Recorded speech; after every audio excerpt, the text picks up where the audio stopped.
Corona काल में कितने संतों ने जा जाकर दीनों की सेवा करी। कोई फिल्म बनाएगा इस पे?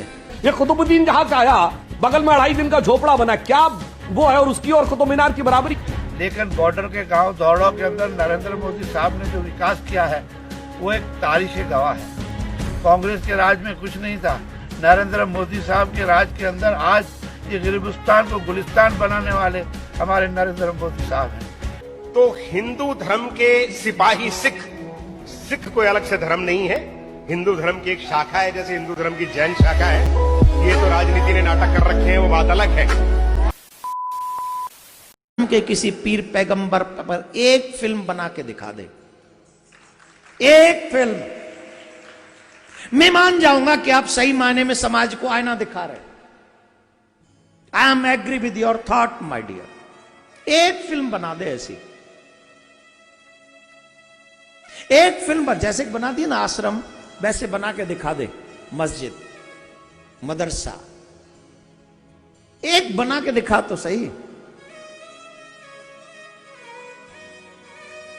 वो चर्च, वो अनाथ आश्रम बना के दिखाओ। दुर्भाग्य इस बात का है कि हम हिंदू लोग शांत होकर सब देखते हैं, बर्दाश्त करते हैं। आखिर हम भी कब तक बोलेंगे? हमें भी कोई ना कोई मौन कर ही देगा, शांत कर देगा एक दिन। और क्यों हम ही बोले? हमने ठेका ले रखा है क्या? हिंदू धर्म मेरा ही है क्या अकेले का? या महाराज का ही है, संतों का ही है, आपका नहीं है?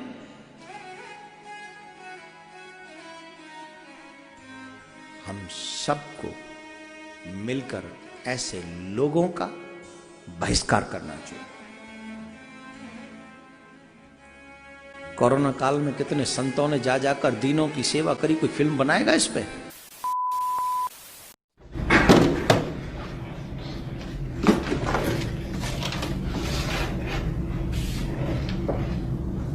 गांव है मेरे दोस्तों, ये धौरड़ा गांव है। ये धौरड़ा गांव लास्ट बॉर्डर का गांव है। यहाँ से पाकिस्तान की सरहद सिर्फ 50 किलोमीटर दूर है। लेकिन बॉर्डर के गांव धौरड़ा के अंदर नरेंद्र मोदी साहब ने जो विकास किया है वो एक तारीख गवाह है।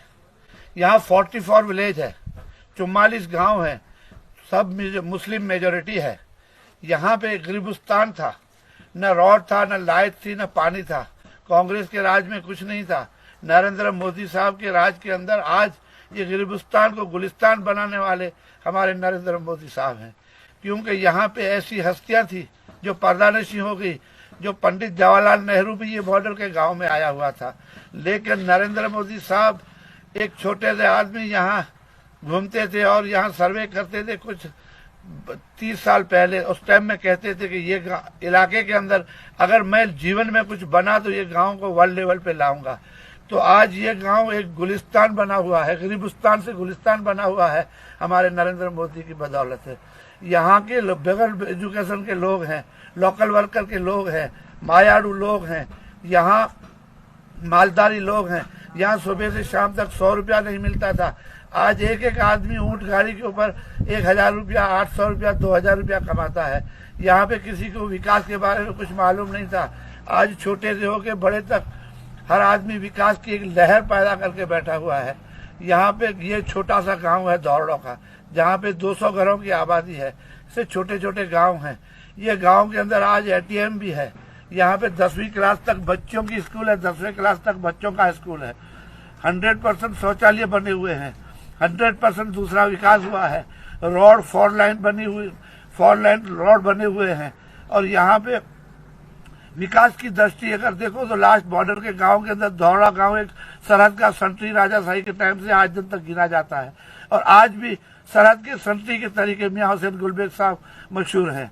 लेकिन उनके साथ ताल्लुक राजनीति के नहीं थे, दोस्ती के ताल्लुक थे। लेकिन आज ये पूरे ताल्लुकात उन्होंने ऐसे बदल दिए कि आज छोटे बच्चे से होकर बड़े तक का बड़ा आदमी भी विकास की एक लहर में खड़ा हुआ है।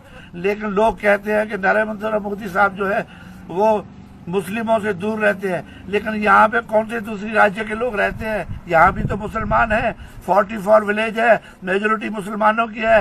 लेकिन मुसलमानों की आबादी के अंदर आज विकास की एक लहर ऐसी पैदा की है जहाँ पे 40,000 लीटर की धौड़ों के अंदर डेयरी है, जिसके अंदर हजारों लीटर दूध होता है।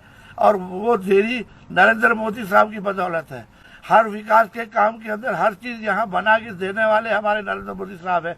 मैं एक मुस्लिम हूँ, आप कहोगे कि मुसलमान इतनी नरेंद्र मोदी की क्यों तारीफ करता है। मैं तारीफ करने के लायक नहीं हूँ, मैं वो हस्ती ऐसी चश्मदीद है जिसने करके बताया है। आज हिंदुस्तान के अंदर देखो तो कहां से कहां तक पहुंचे हैं, तो ये नरेंद्र मोदी की बदौलत है।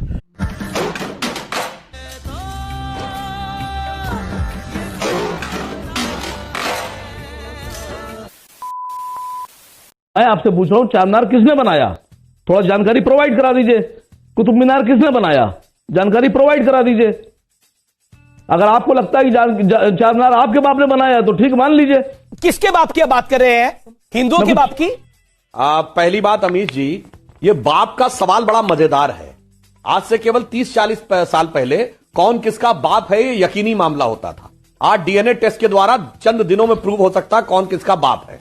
उसी ढंग से आप ह्यूमन जीनोम की मैपिंग भी कंप्लीट हो चुकी है और मुगलों की डिसेंडेंसी जो बाबर से थी उसकी मां मंगोल और बाप उज्बेक था। मैं चुनौती के साथ कहता हूं, पूरा डीएनए टेस्ट की जीनोम की मैपिंग करा दीजिए। भारत के किसी मुसलमान का मंगोलियन या उज्बेक डीएनए से कोई कनेक्शन नहीं निकलने वाला। तो पहली बात, वो बाप नहीं थे, बाप सबके एक थे। फिर भी आप अगर उनको बाप मानने को तैयार हैं तो मैं कहना चाहूंगा, संसद भवन किसने बनवाया? अंग्रेजों ने। तो ईसाई तो नहीं कहता मेरे बाप ने बनवाया, क्योंकि वो उसको बाप नहीं मानता। इंडिया गेट किसने बनवाया? गेटवे ऑफ इंडिया ने, अंग्रेजों ने। तो भारत का क्रिश्चियन तो नहीं कहता मेरे बाप ने बनवाया।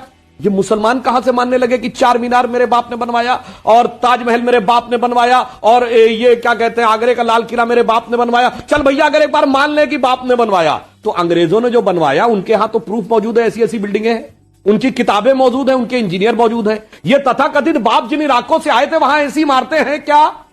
कोई डॉक्यूमेंट्री एविडेंस है कि ऐसी किताबें थी, ऐसे आर्किटेक्चर एक्सीलेंस थी, कोई इंजीनियर थे? कुछ नहीं था, बनाया यहां पे। ये कुतुबुद्दीन ऐबक ने जो बनाई कुतुब मीनार, वह चुनौती से कहता हूं, बताइए वहां है कोई ऐसी मीनार? जैसे हाई राइज बिल्डिंग अमेरिका बनाता है तो वहां पे है भी सबसे ज्यादा हाई राइज बिल्डिंग, वहां की बुक्स भी अवेलेबल है, बड़े बड़े आर्किटेक्ट भी अवेलेबल है। ये कुतुबुद्दीन जहां से आया, बगल में 2.5 दिन का झोपड़ा बना, क्या वो है और उसकी और कुतुब मीनार की बराबरी? जैसे भारत के सारे ब्रिटिश राय ब्रिटिश क्राउन के नाम पर राज करते थे। अलाउद्दीन खिलजी के बाद हर मुगल बादशाह ने बगदाद के खलीफा के नाम का खुतबा पढ़ा है, इंक्लूडिंग अकबर। तो वो मानते थे कि वो विदेशी हुकूमत है जिसका भारत से कोई लेना देना नहीं है। और जो लोग इसका इतिहास नहीं जानते उनको बताना चाहता हूं कि जब विदेशी आक्रमणकारी हमारी बहन बेटियों को उठाकर ले जाते थे तो हिंदू धर्म के सिपाही सिख कोई अलग से धर्म नहीं है, हिंदू धर्म की एक शाखा है, जैसे हिंदू धर्म की जैन शाखा है। ये तो राजनीति ने नाटक कर रखे हैं, वो बात अलग है। हाँ, ये ईमानदारी की बात है। मैंने आपको बताऊं,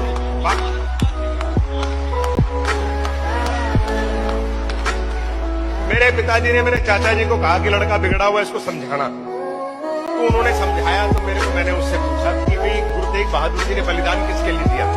बोले हिंदू धर्म के लिए। गुरु गोविंद सिंह जी ने किसके लिए दिया? हिंदू धर्म के लिए। भाई उन्होंने ईसाई धर्म के लिए क्यों नहीं दिया? मुस्लिम धर्म के लिए क्यों नहीं दिया? क्योंकि वो खुद हिंदू थे। एक शाखा बनाई उन्होंने ताकि दूर से पता लगे कि हिंदू है, या तो मरेगा या मारेगा।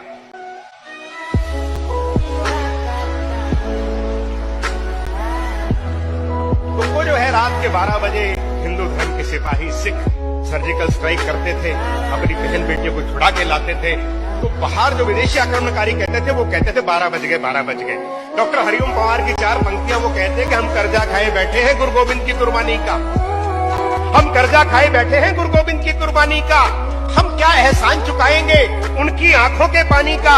हम उनकी पूजा करते हैं आजादी के आधारों में, जिनके आगे जिनके 2-2 बेटे छिन गए दीवारों में, जिनके आगे जिनके 2-2 बेटे छिन गए दीवारों में।